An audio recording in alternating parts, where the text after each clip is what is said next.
Alright, isang magandang araw sa inyong lahat. Meron tayong isang reaction video dito kay Rob Trip. At si Attorney Kaufman nangakong papauwi ng ating dating Pangulong Duterte sa Pilipinas sa lalong madaling panahon. Totoo ba to?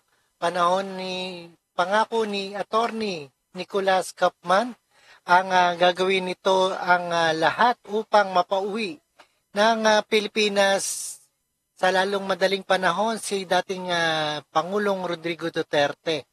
Alright, panoorin natin dito sa UNTV. And without further ado, let's do watch. And don't forget to subscribe this channel, Rob Trip. Alright? Nangako si Attorney Nicolas Kaufman na gagawin ito ang lahat upang mapauwi sa Pilipinas sa lalong madaling panahon si dating Pangulong Rodrigo Duterte. Ayon kay Kaufman, batid ng dating Pangulo na marami sa kanyang mga taga-suporta ang umaasa na makakalaya na ito. Ayan, maliwanag na nangakong papawi ng dating Pangulo sa tulong ni Attorney Kaufman. Sana maging maayos ang lahat.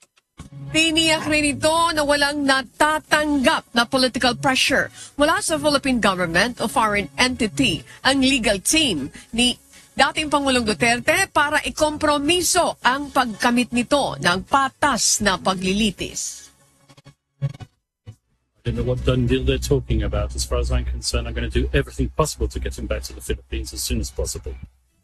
What I believe was inappropriate was the failure by the Philippines government to afford the former president his due rights under Philippines law. Ayan, failure daw ang ngayong presidente natin, no?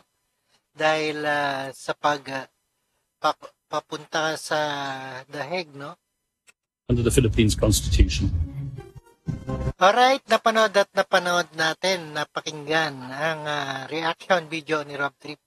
And see us again sa ating the next one, sa ating reaction video ni Rob Trip. And peace out.